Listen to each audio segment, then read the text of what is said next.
Em nome do Pai, do Filho e do Espírito Santo. Amém.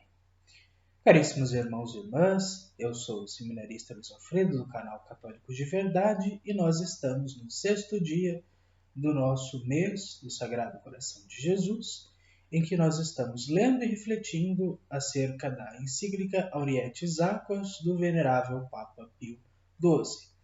E hoje nós iniciamos um terceiro tema desta primeira parte, em que o Papa escreve: o amor de Deus, motivo dominante do culto ao Santíssimo Coração de Jesus no Antigo Testamento.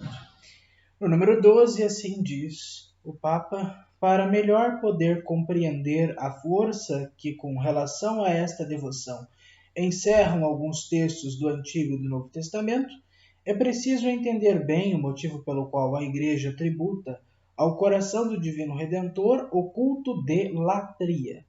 Duplo, veneráveis irmãos, como bem sabeis, é tal motivo. O primeiro, que é comum também aos demais membros adoráveis do corpo de Jesus Cristo, funda-se no fato de, sendo o seu coração parte nobilíssima da natureza humana, estar unido hipostaticamente à pessoa do Verbo de Deus e, portanto, dever-se-lhe tributar o mesmo culto de adoração com que a Igreja honra a pessoa do próprio Filho de Deus encarnado. Trata-se, pois, de uma verdade de fé católica solenemente definida no Concílio Ecumênico de Éfeso e no segundo de Constantinopla. O outro motivo concerne de maneira especial ao coração do Divino Redentor e, pela mesma razão, confere-lhe um título inteiramente próprio para receber o culto de latria. Provém ele de que, mais do que qualquer outro membro do seu corpo, o coração é o índice natural ou o símbolo da sua imensa caridade para com o gênero humano, como observa o nosso predecessor Leão XIII de imortal memória. É íncita no Sagrado Coração a qualidade de ser símbolo e imagem expressiva da infinita caridade de Jesus Cristo, que nos incita a retribuir-lhe o amor por amor. Então, é um capítulo, é um número que quase se explica por si mesmo e de tão belo que os comentários estragam. Mas um ponto importante que nós devemos compreender é que ao Sagrado Coração de Jesus nós rendemos o culto de latria. O que é o culto de latria? É o culto de adoração. Então nós adoramos ao Sagrado Coração de Jesus. Porque o coração de Jesus é uma parte do próprio Jesus. Então como é que nós podemos simplesmente venerar uma parte quando adoramos o todo, que é o próprio Jesus? Então ele vai render dois motivos pelos quais nós devemos adorar e prestar culto latrêutico ao Sagrado Coração de Jesus. O primeiro deles é porque Jesus, o coração de Jesus, assim como todo o corpo de Jesus, é adorável, pois o corpo de Jesus, a natureza humana de Jesus está unida hipostaticamente à natureza divina de Jesus. Então, confessamos Jesus como verdadeiro Deus e verdadeiro homem. Então, se nós adoramos ao coração humano divino, divino humano, de nosso Senhor Jesus Cristo, que é o Verbo encarnado. E esta doutrina acerca de que nosso Senhor possui um coração divino e humano, humano divino, e que os seus sentimentos, os afetos do seu coração, que ele os tem e que eles são humanos e divinos, nos ensinam os concílios de Éfeso, no ano de 431, que vai falar muito sobre Jesus, sobre a divindade de Jesus, sobre as naturezas de Jesus, contra Nestório, o herege, e o segundo concílio de Constantinopla, no ano de 553, também vai afirmar a questão de que Jesus, reafirmar os concílios anteriores, como o Calcedônio, que define a questão da união hipostática das duas naturezas de Jesus, contra aqueles que continuam a fazer controvérsias com relação a este ponto. Depois, doutrina que será reafirmada no Terceiro Concílio de Constantinopla pelo Papa Santo Agatão. Enfim.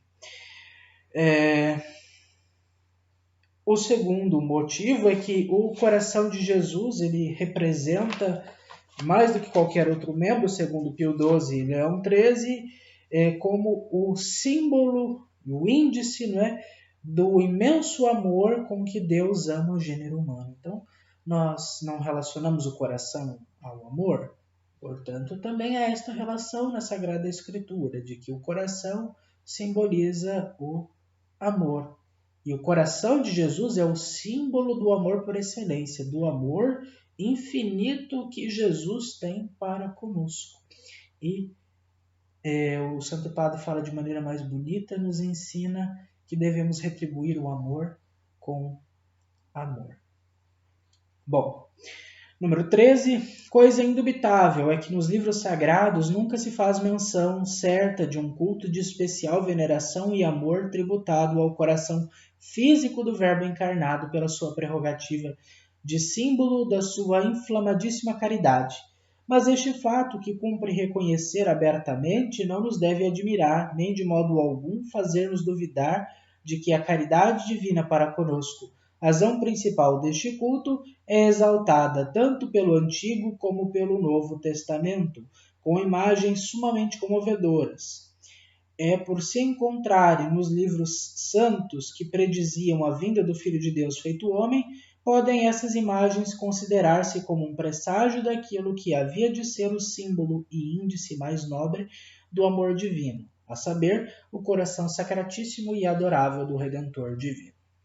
Em outras palavras, não se diz explicitamente que se deve adorar, se deve cultuar o Sagrado Coração de Jesus, o coração físico, mas se diz acerca de um culto ao amor de Deus, tanto no Antigo quanto no Novo Testamento. E se o coração é o símbolo do amor, o coração de Jesus, divino, humano, encarnado, traspassado, cheio de amor, inflamado de amor, deve, portanto, ser adorado, e isso já estava, de certa forma, predito nas Sagradas Escrituras, com outras formas, com outras figuras, com outras palavras, mas expressando esta mesma realidade do Sagrado Coração de Jesus, do coração de Deus, um coração divino, encarnado, que nos ama. No número 14, pelo que se refere ao nosso propósito, não julgamos necessário aduzir muitos textos do Antigo Testamento nos quais estão contidas as primeiras verdades reveladas por Deus, mas cremos bastará recordar o pacto estabelecido entre Deus e o povo eleito, pacto sancionado com vítimas pacíficas e cujas leis fundamentais, esculpidas em 2 tábuas, Moisés promulgou e os profetas interpretaram. Esse pacto não se baseava somente nos vínculos do supremo domínio de Deus e na devida obediência da parte do homem, mas consolidava-se e vivificava-se com os mais nobres motivos do amor.